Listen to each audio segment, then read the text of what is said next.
bought two hammocks, 8 foot and 11 foot. Outdoor Vitals, 0 degree, duck down, polyester shell. Its compression sack is plenty adequate. There it is, uncompressed. I bought the 11 foot out, which I'm going to twin the pod up to. But I'm going to tell you right up front, if you've never had a pod before for a hammock and you're a diagonal sleeper, it's not for you. So I would jump off this episode right now unless you want to learn how to sleep flat and comfortably. It's just a case of getting my hammock and threading it through the actual mummy pod itself. It'll come with a length of bungee. You put a cord lock on each end. I'd do that first. The grey version is the synthetic, which is 15 degrees Fahrenheit. The 0 degree Fahrenheit is black. And like that. That's opened up the toe box of the sleeping bag. I can reach my arm in.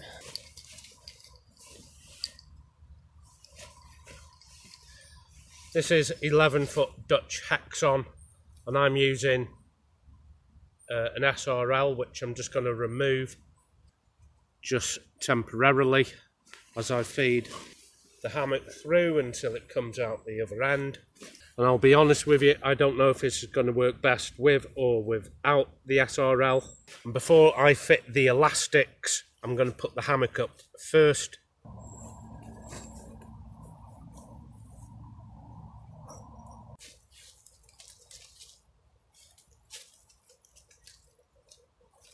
And I'm going to play about with just how much of an angle I'm going to put on the actual cord. I'm not coming to the 34 or 35 degree angle. I'm much more up here like this.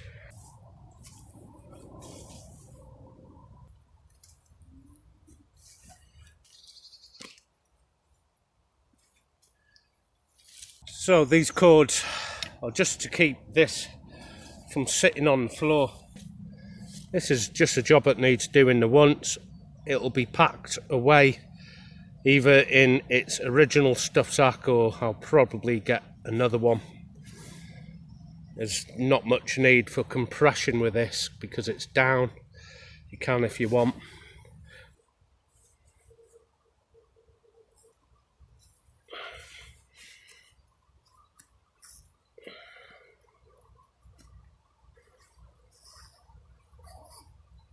Identical on the foot end, and then I adjust it either further forward or further back, depending on your preference. While I put this last one on, I shall tell you right now, it leaves your shoulders totally exposed to the wind. They have tried to compensate that with a couple of flaps that go over your shoulder. I'll show you a way how I combat that. I need to move this and raise it.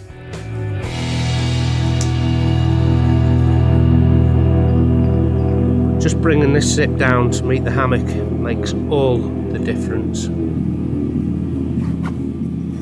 One there. Gives a lot better seal. The central zip, just like my design on the Bex bomb pod. This one is by Outdoor Vitals.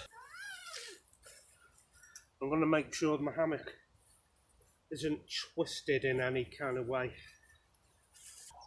Coming to the foot end, this is how I vent this winter mummy pod in the British summer. I'll just leave it open there, but to close off and seal against the cold, a cinch toddle like that, bring it up, close the end. Oh, get the old booties off. God, these have seen better days. This is going to be the first time getting in 11-foot hammock. With my 8-foot hammock, my feet were a lot closer to the end. I use other techniques then to counter hyperextension on the back of my legs. I just want to see if I get a flatter lie using a longer hammock. Oh boy, don't you just? I've hardly got any hyperextension where your knees are locked and it'll ache in the middle of the night unless you keep your knees bent a little.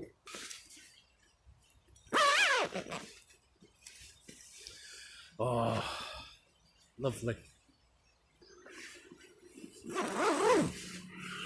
Now, as you can see, every time I open the zip, it's on a YKK bomb burst. I just can pull it all apart. Pretty good, pretty good. I'm not sure if this is going to be more comfortable without the SRL, the structural ridgeline. I should imagine it would be. I'm just going to try getting a tiny bit of diagonal lay. I don't think I can. It's doable, but it seems to twist. Well, that has made my mind up. I'm going to keep the outdoor vitals 0 degree with a minimum of 11 foot. The only reason I have this here, which is my structural ridge line, it's to shorten the hammock because my tarp isn't long enough to cover the actual hammock itself. The suspension at the end sticks out of the tarp by a few inches, an inch or two, and then the drip lines get wet and you get a wet hammock, wet insulation. Now as soon as you wet down, it's ruined, but this is called storm loft down, which is the duck feathers have been treated to a waterproof treatment before it gets filled into these baffles. Just as a quick experiment, I'm going to deattach this structural ridge line.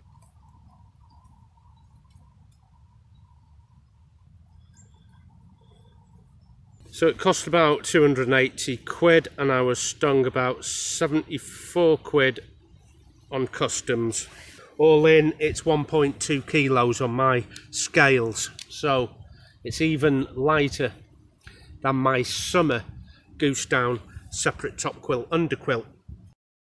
Right, I can give you confirmation that without the structural ridge line, 11-foot hammock, I am almost as flat as a board without any alterations to anything really. And I'm pitched at somewhat of an angle that's not so steep, it's a lot shallower, which is meant to give you a flatter lay.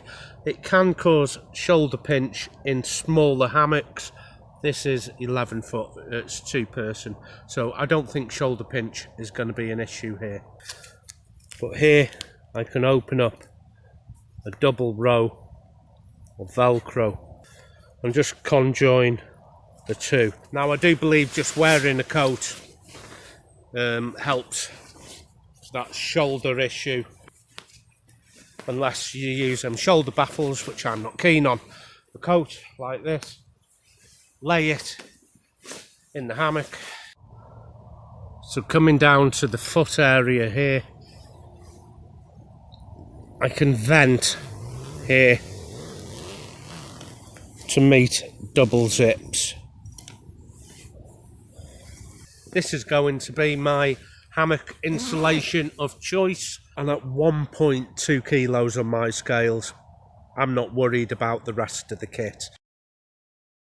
Now I kind of knew I'd get a better lay without the structural ridge line above me. I also knew it would increase the length of the hammock from 9 foot back to its 11 foot, not having the SRL. I do have a longer tarp in mind.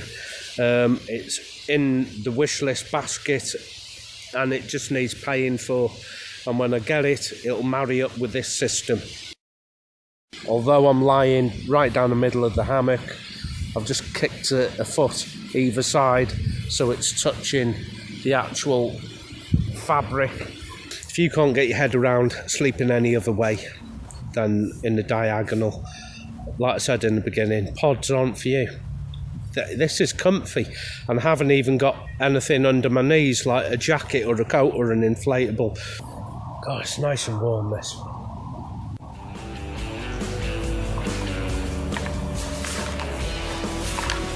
So, until next time, take really good care of yourself.